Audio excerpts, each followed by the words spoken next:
কি প্রশ্ন করা হবে? তুমি দায়িত্ব থাকা অবস্থায় কেন এই গুনাহ কাজ হয়েছে?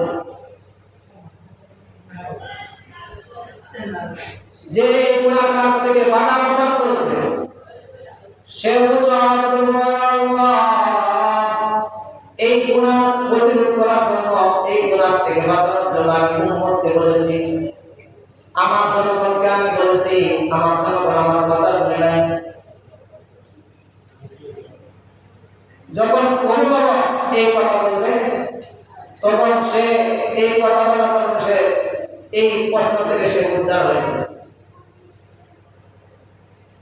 তোমার কাজ তুমি করেছো, তোমার হুকুম তুমি পালন করেছো, বলার পরেও যেহেতু মানে না, বলার পরেও যেহেতু সে শুনে না, তাহলে দোষ হলো কাদের?